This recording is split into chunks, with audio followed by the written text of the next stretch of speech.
Comme vous le savez tous, le Paris Saint-Germain va jouer la semaine prochaine le match de son année, en tout cas pour l'instant le match le plus important de l'année. On espère que ce ne sera pas non plus le match de l'année, parce que si c'est le match de l'année, ça voudrait dire logiquement qu'on se fait éliminer par Liverpool, parce que si tu passes en demi-finale, quoi qu'il arrive, la demi-finale sera le match de l'année, et si tu passes en finale, quoi qu'il arrive, la finale sera le match de l'année. Vous voyez très bien ce que je veux dire. Comme ce qu'on pourrait dire par exemple contre Chelsea. Si on s'était fait éliminer contre Chelsea, le match de ton année, ça aurait été le match contre Chelsea. Bref, passons au cas de Liverpool. Arne Slot, entraîneur de Liverpool, comme vous le devez certainement le savoir, a fait le point hier en conférence de presse. Aujourd'hui, si je dis pas de conneries, aussi aujourd'hui, ce matin, en conférence de presse, sur les blessures de Liverpool. On sait qu'ils ont beaucoup de blessés, ce qui est plutôt, moi je dirais, une bonne nouvelle pour le PSG. Ils ont Frimpong qui est incertain, Alisson blessé. Après, ils ont plutôt des jeunes. Bradley, en souvient, c'est celui qui avait marqué un but contre le PSG l'année dernière. Il y a aussi Mohamed Salah qui revient à peine de blessure. Bref, il nous a fait le point 1 sur chacun des joueurs. Ce qu'on va voir ensemble, on va voir aussi le programme de Liverpool d'ici là. Bref, à tout de suite. Footix parisien pour vibrer chaque jour. Les couleurs de Paris, c'est l'amour toujours. Actu déchaîné, prépare-toi au détour. PSG, c'est la vie, la passion, le parcours. Yo mes petits footix, footix parisien, premier sur les news du Paris Saint-Germain. Avant toute chose, n'hésitez pas à liker, vous abonner et partager, ça me fait toujours plaisir. Et ça me fait aussi penser, voilà, ça me fait aussi réagir à tout ça, c'est super intéressant. N'hésitez pas à me dire vos pronos pour ce match. Moi personnellement, je suis plutôt confiant pour le match. Je pense que le Paris Saint-Germain va écraser Liverpool. N'hésitez pas à me dire ce que vous en pensez. Je vois un petit 2-0 pour le PSG.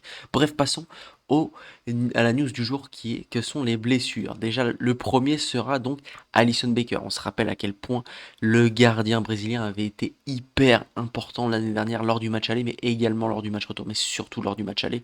On se souvient qu'il a été facilement le meilleur joueur sur le terrain l'année dernière. Il est bloqué, je sais plus, 3 occasions de but, 0 but pour le Paris Saint-Germain, 27 tirs, il y avait eu plein d'arrêts, etc., etc. Bref, franchement, c'était pour le coup le joueur de la double confrontation. Mais après, tu peux vraiment dire que c'est le joueur de la double confrontation parce que le Paris Saint-Germain passe au final.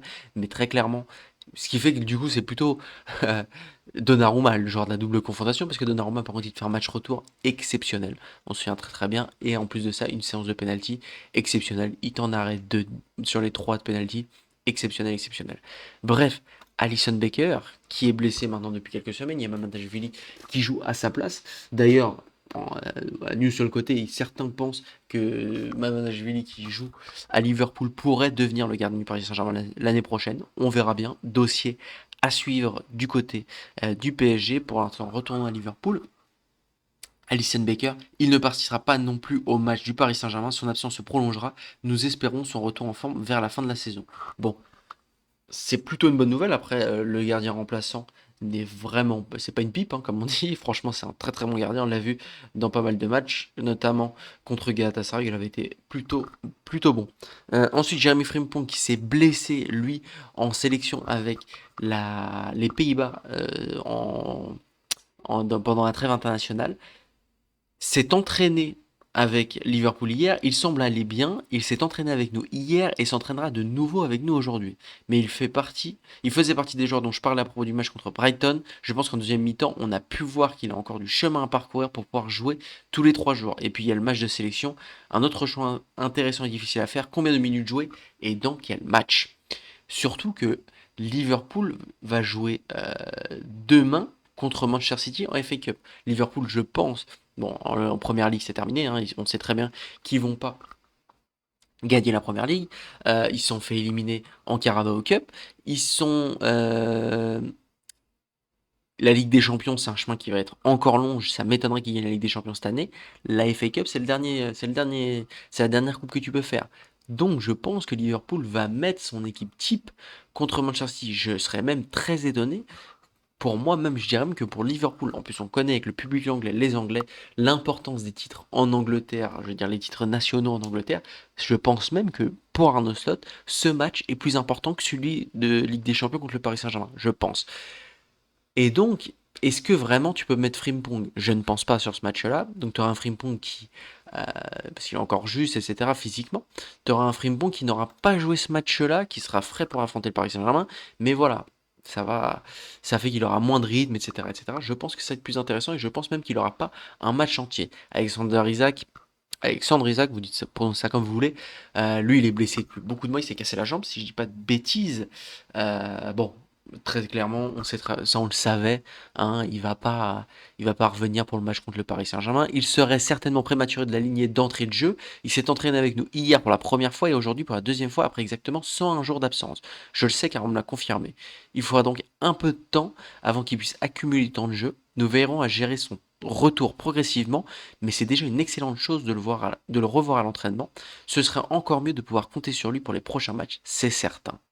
Après, est-ce que vraiment il jouait? On se rappelle que c'est avant sa blessure, Alexander Isak, c'était compliqué. Hein. Avant sa blessure, il n'était pas forcément titulaire à Liverpool, c'était plutôt Ekitike, lui, qui prenait la place de titulaire, qui était plus intéressant, malgré qu'ils aient recruté Alexander Isak, on se souvient, pour 150 millions d'euros, de livres, pardon. Ensuite, le cas Mohamed Salah. Mohamed Salah qui est blessé depuis plusieurs semaines, mais Mohamed Salah même qui n'est pas totalement satisfaisant cette année. Je vois que certains le mettent dans le classement du Ballon d'Or, dans le top 10 du Ballon d'Or. Trompé. Enfin, qu'est-ce que tu me racontes? L'année dernière, oui. Cette année, absolument pas. Absolument pas, absolument pas.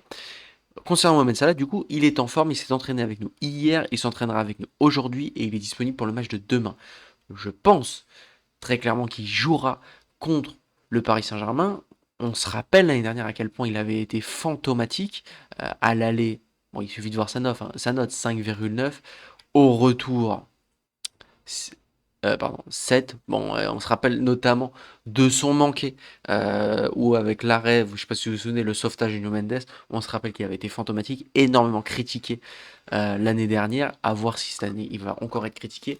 Bref, en tout cas, c'est plutôt des bonnes nouvelles pour le Paris Saint-Germain, parce que tu auras Frimpong qui ne sera pas totalement en forme, tu auras Mohamed Salah qui pareil revient de blessure et qui n'est pas totalement bon, un Alisson Becker qui sera en tribune, qui sera même pas sur le banc, l'année dernière, le bourreau du Paris Saint-Germain, Bradley, pareil, ne sera pas là, forfait pour de la saison.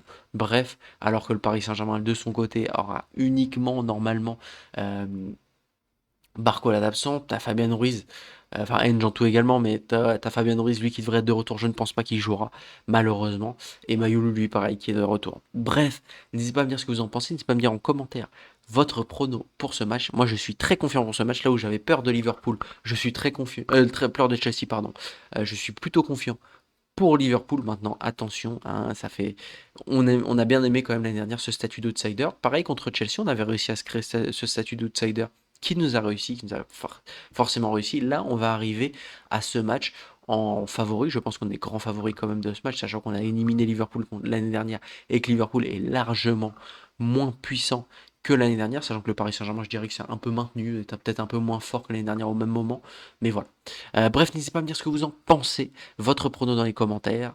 N'hésitez pas à liker, partager, vous abonner, ça me fait toujours plaisir. Ciao ciao les gars, et bon match ce soir contre Toulouse.